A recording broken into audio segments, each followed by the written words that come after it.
Thomas and Percy enjoy working in the docks.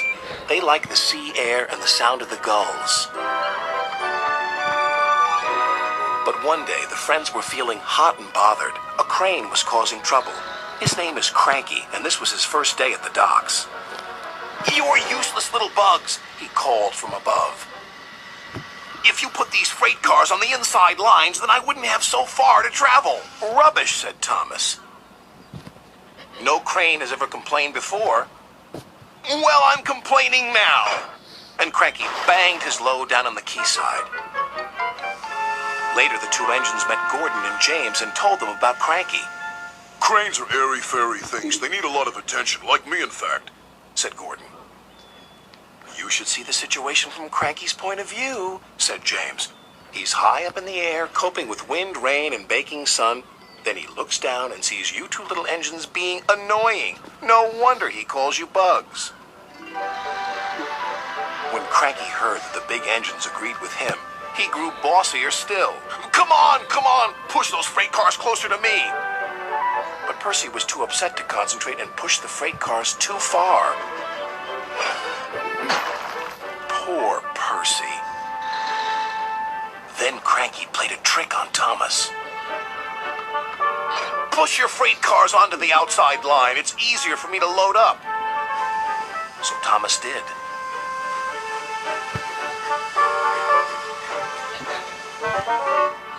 But Cranky left the loads beside the freight cars, not in them.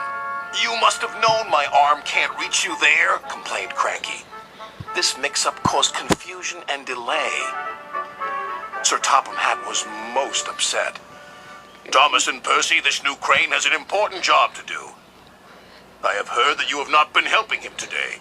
You will go to your sheds and consider how you will improve yourselves tomorrow." Now Thomas and Percy were upset too.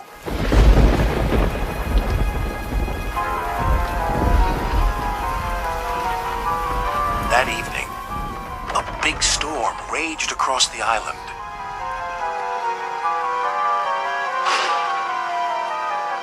Cranky and the engines were trapped at the docks.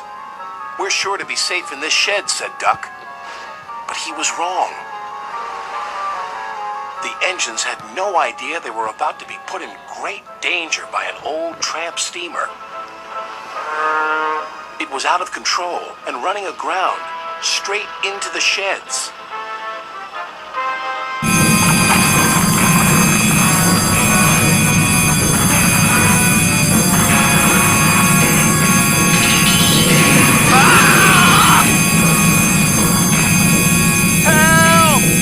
The engines inside the shed.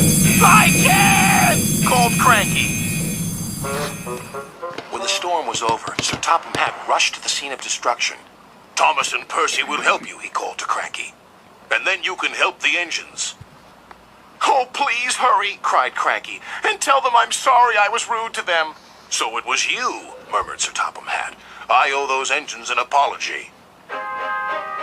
Thomas and Percy soon came to the rescue. And it wasn't too long before Cranky was upright again and clearing the wreckage. At last, all the engines were free. "Oh, thank you," said Gordon. "What would I have done without you?" "Well, I had to be rescued before I could help you. But I never thought it would be by a couple of Cranky was about to say bugs, but he quickly corrected himself. Small engines, thank you. I'll never be rude again. However, you two mites are in my way, so move over." "Pa," said Percy, "he's back to bugging us." "Don't move! You're still attached to Cranky." But it was too late. Cranky still looks down on the two little engines. But ever since that stormy night, he never calls them bugs or mites, because he knows they might bite back.